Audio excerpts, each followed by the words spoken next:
না, আমি ভাবি আমি ঈশ্বর, আপনি ঈশ্বর, সবাই ঈশ্বর।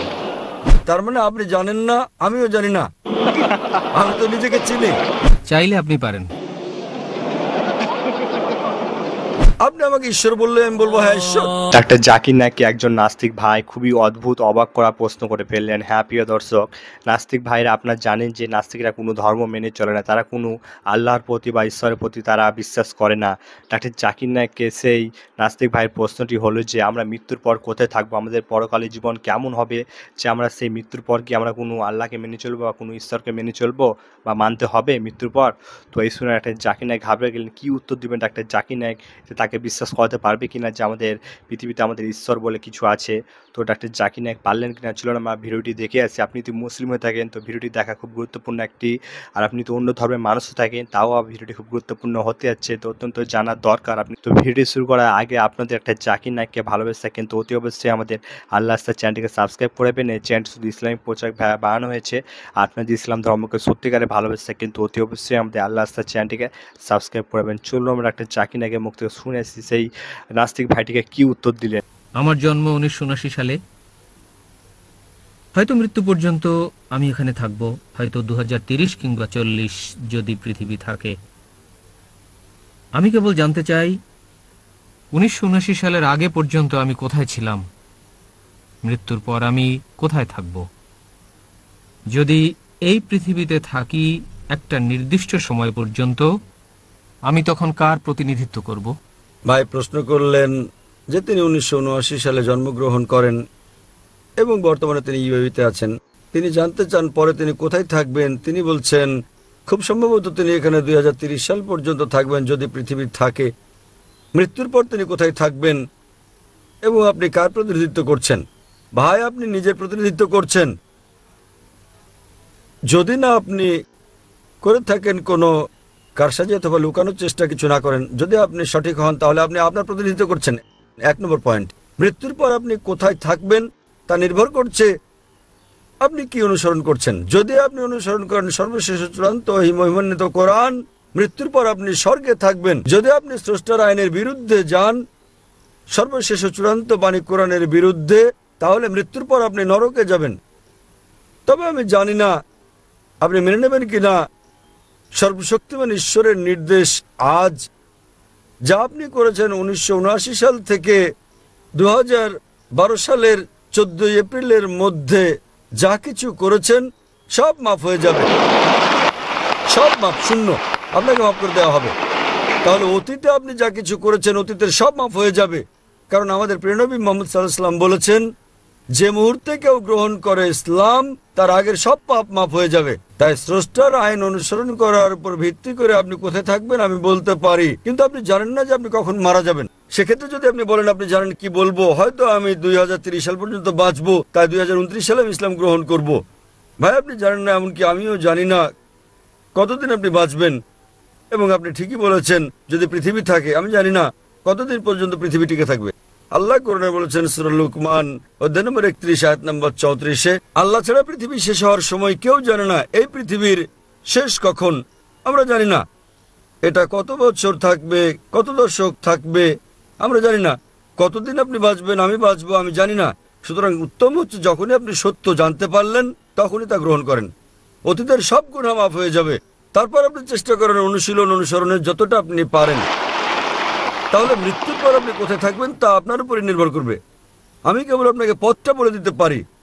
আল্লাহ কোরআনে বলেছেন সূরা গাসিয়া অধ্যায় নম্বর 88 আয়াত নম্বর 21 ও 22, আল্লাহ বলেছেন তিনি নবীকে বলছেন তোমার দায়িত্ব বাণী পৌঁছে দেয়া, হেদায়েত দান করা আল্লাহ সুবহানাহু ওয়া তাআলার হাতে। তাই আমি আপনাকে জিজ্ঞেস করতে পারি ভাই, আপনার মৃত্যুর পর আপনি কি স্বর্গে যেতে চান না নরকে? সত্যি বলতে কি আমি জানি না। আপনি জানেন না? কারণ আমার কাছে স্বর্গ নরক সবকিছুই এখানে, এটা আমাদের উপর নির্ভর করে। হ্যাঁ, এটা অস্থায়ী। স্বর্গ নরক আপনি জানেন অস্থায়ী। যেমন আমি আগে বলেছি কোরআনে বলা হয়েছে সূরা মুলক অধ্যায় নম্বর 67 আয়াত নম্বর 2, আল্লাযী খালাকাল মাউতা ওয়াল হায়াতা, তিনি আল্লাহ যিনি সৃষ্টি করেছেন মৃত্যু ও জীবন যাতে তিনি পরীক্ষা করতে পারেন তোমাদের মধ্যে কর্মে কে উত্তম। এটা একটা পরীক্ষা। এই পৃথিবীতে মানুষ গড়ে 60-70 বছর বাঁচতে পারে, কেউ আবার মারা যায় 20 বছরে, কেউ 50 বছরে, কেউ বা বাঁচে 100 বছর, গড়ে হতে পারে 60-70 বছর। তাই এটা একটা অস্থায়ী জীবন, পরবর্তী জীবন অসীম। তাহলে আপনি বলছেন স্বর্গ নরক এখানেই, এবং তারপর যদি আপনি এই জীবনকে স্বর্গ বানাতে চেষ্টা করেন, বিলাসিতা করেন, জীবনকে উপভোগ করেন, মদপান করেন, তাহলে পরবর্তী জীবন হবে নরক। কারণ কোরআনে আল্লাহ বলেছেন সূরা হুদে যে যারা চাই ইহকাল, আল্লাহ তাদেরকে ইহকাল দেবেন, কিন্তু পরকাল তাদেরকে দেবেন না। আর যারা পরকাল চায়, আল্লাহ তাদেরকে পরকাল তো দেবেন, ইহকালও দেবেন।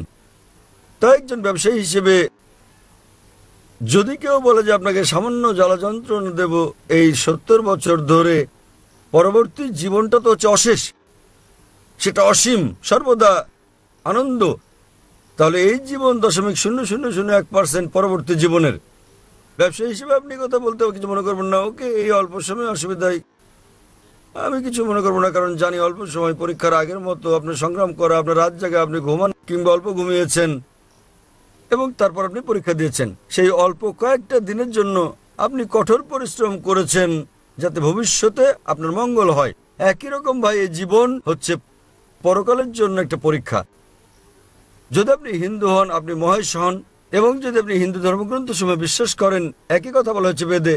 যদি আপনি ঋগ্বেদ পড়েন বই নম্বর 10 অধ্যায় নম্বর 16 শ্লোক নম্বর 4 ও 5, এখানে বলা হচ্ছে পুনর্জন্ম সম্পর্কে। পুনর মানে পরের, জন্ম মানে জীবন, পরকাল সম্পর্কে একই কথা বলা হচ্ছে কোরআনে। তাই এই জীবনে আপনি এসেছেন এবং এর পরের জীবন জন্ম, পুনর্জন্মের জন্ম মৃত্যু, জন্ম মৃত্যু, জন্ম মৃত্যু চক্রের কথা বেদে বলা হয়নি। এতে বলা হয়েছে পুনর্জন্মের কথা, মানে পরের জীবন, যা কোরআনে বলা হচ্ছে। তাহলে একজন প্রকৃত ভালো মানুষ এটা ভাববেন, একজন ভালো ব্যবসায়ী হিসেবে পরের জীবনটা বহু গুণ করতে থাকুন। এই জীবন ক্ষুদ্র, অতি ক্ষুদ্র, নগণ্য, 0.0001% পরের জীবনের তুলনায়। তাই জ্ঞানী ব্যক্তি হিসেবে এই জীবনে কষ্ট পেতে আপনি কিছু মনে করবেন না, যাতে আপনার পরের জীবনটা কাটে স্বর্গে, জান্নাতে। তাহলে ভাই, আপনি কি পরের জীবনে স্বর্গে না নরকে যেতে চান? ভাই জি স্যার। পরের জীবনে কি আপনি স্বর্গে যেতে চান নাকি নরকে? না স্যার, আমি পরের জীবন লাভের কথা ভাবছি না, কারণ পরের জীবন লাভ করতে চাইলে যদি আমি পরের জীবন নিতে যাই তা। আপনি কি হিন্দু ধর্মগ্রন্থ সময় বিশ্বাস করেন? জি স্যার। আপনি বিশ্বাস করেন? বেদে বিশ্বাস করেন না? ধর্মগ্রন্থ নয়, কিছু পয়েন্ট। আপনি কি বেদে বিশ্বাস করেন? হ্যাঁ, তবে আমি বেদের বেশি কিছু জানি না। কিন্তু আপনি বিশ্বাস করেন এটা পবিত্র গ্রন্থ, ঠিক? কি? আপনি বিশ্বাস করেন যে এটা ঈশ্বরের বাণী? না, আমি ভাবি আমি ঈশ্বর, আপনি ঈশ্বর, সবাই ঈশ্বর। ঈশ্বর, যা হিন্দু ধর্ম বলে আকাম ব্রহ্ম স্বামী। ঈশ্বরের সংজ্ঞাটা কি? আমি জানি না। আমি ঈশ্বর, আপনি ঈশ্বর, ঈশ্বরের সংজ্ঞা কি আমি জানি না। তার মানে আপনি জানেন না, আমিও জানি না। আমি তো নিজেকে চিনি। ওকে, আপনি বলছেন আপনি ঈশ্বর, আমি ঈশ্বর, আমরা সবাই ঈশ্বরের অংশ। আমি আপনাকে জিজ্ঞেস করছি ঈশ্বরের সংজ্ঞা কি, এবং আপনি বললেন আমি জানি না। আপনি কি বাংলায় কথা বলেন না অন্য কিছু? আমি বাংলায় বলি। তাহলে ঈশ্বরের সংজ্ঞাটা কি? আমি সংজ্ঞা দিতে পারি না, কেবল অনুভব করি। তো সংজ্ঞা না জেনে বলছেন আপনি ঈশ্বর, আমি ঈশ্বর। কিন্তু আমি বুঝতে পারি স্যার, সেটা আমাদের কি? সবার মাঝে সর্বত্র ঈশ্বর আছেন। ঈশ্বরের সংজ্ঞা কি বলেন, তারপর আমি বলবো সর্বত্র ঈশ্বর আছেন কিনা এবং আপনি ঈশ্বর কি না। প্রথমে আমাকে ঈশ্বরের সংজ্ঞাটা তো দেন। যদি আপনার ঈশ্বরের সংজ্ঞায় ভুল হয়, আমি বলবো আমি সেই ঈশ্বরের কথা বলছি না। ঈশ্বরের সংজ্ঞাটা কি? আসলে আমি ভাষায় সংজ্ঞা দিতে জানি না স্যার। তো তার মানে আপনি বিশ্বাস করেন না, আমি সেই ঈশ্বরের কথা বলছি না যার কথা আপনি বলছেন। তাহলে আপনার আমাকে জিজ্ঞেস করা উচিত সংজ্ঞাটা কি, আমি বলে দিচ্ছি। জি স্যার, আপনি কি বলবেন? কি করা উচিত না জানলে তো আপনি কাউকে জিজ্ঞেস করেন, তাই না? জি স্যার। আপনি আমাকে জিজ্ঞেস করেন, আমি বলে দেবো।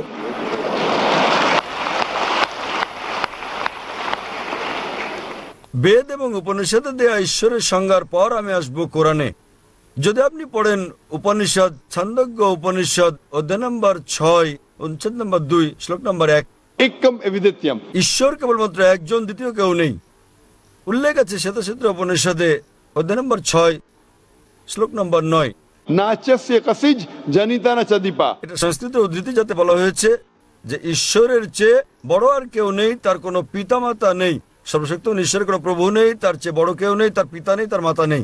উল্লেখ আছে শ্বেতসূত্র উপনিষদে অধ্যায় নম্বর 4 শ্লোক নম্বর 19-এ न तस्य प्रतिमा अस्ति মহান ঈশ্বরের কোনো প্রতিমা নেই। প্রতিমা সংস্কৃত শব্দ যার মানে প্রতিবিম্ব, ছবি, প্রতিকৃতি, ভাস্কর্য, মূর্তি। न तस्य प्रतिमा अस्ति মহান ঈশ্বরের কোনো প্রতিবিম্ব নেই, কোনো ছবি নেই, প্রতিকৃতি নেই, পুতুল নেই, আলোকচিত্র নেই, প্রতিমা নেই, মূর্তি নেই, ভাস্কর্য নেই। একই কথা বলা হয়েছে যজুর্বেদে 32 নম্বর অধ্যায় শ্লোক নম্বর 3-এ। न तस्य प्रतिमा अस्ति মহান ঈশ্বরের কোনো প্রতিবিম্ব নেই, কোনো ছবি নেই, কোনো প্রতিকৃতি নেই, কোনো আলোকচিত্র নেই, ভাস্কর্য নেই। আরো বলা হয়েছে হিন্দু ধর্মের ব্রহ্মসূত্রে एकम ब्रह्म देवत्या नास्ते नीना नास्ते किंचन ঈশ্বর কেবলমাত্র একজন, দ্বিতীয় কেউ নেই, আর কেউ নেই, আর কেউ নেই, আর কোথাও। তো এই সংজ্ঞার উপর ভিত্তি করে ঈশ্বর একজন, তার মতো কেউ নেই। এবং কোরআনে আরো বলা হয়েছে সূরা ইখলাসে অধ্যায় নম্বর 112 আয়াত নম্বর 1 থেকে 4, ঈশ্বরের সংজ্ঞা হচ্ছে कुल हुवल्लाहु अहद বলো তিনি আল্লাহ এক এবং অদ্বিতীয়। अल्लाहु समद আল্লাহ চিরস্থায়ী ও চিরঞ্জীব। लम यलिद वलम यूलद তিনি কাউকে জন্ম দেননি, কখনো জন্ম নেননি, वलम यकुल लहु कुफुवन अहद এবং তার সমকক্ষ কেউ নেই। कुल हुवल्लाहु अहद বলো আল্লাহ এক এবং অদ্বিতীয়। মানুষ কি কেবলমাত্র আপনি একা, নাকি আমি একাই মানুষ? হ্যাঁ কি না? হ্যাঁ কি না? আমি একজন মানুষ। শুধুমাত্র আপনি কি একাই মানুষ, কেবলমাত্র একা? না না না, আমি অনেকের कुल মধ্যে একজন। हुवल्लाहु अहद বলো তিনি আল্লাহ এক এবং অদ্বিতীয়। अल्लाहु समद আল্লাহ সার্বভৌম চিরস্থায়ী। আপনি কি সার্বভৌম চিরস্থায়ী? আপনি কি সার্বভৌম এবং চিরস্থায়ী? না, তো কিভাবে আপনি ঈশ্বর হতে পারেন? আমি চিরস্থায়ী নই, আমি কিভাবে ঈশ্বর হতে পারি? लम यलिद वलम यूलद তিনি কাউকে জন্ম দেননি, তাকে কেউ জন্ম দেয়নি। আপনাকে কি জন্ম দেওয়া হয়েছে? আপনি কি জন্ম নিয়েছেন? আপনি জন্মেছেন কি না? হ্যাঁ। তাহলে কি করে আপনি ঈশ্বর হবেন? এমনকি আমি জন্ম নিয়েছি, আমি কি করে ঈশ্বর হই?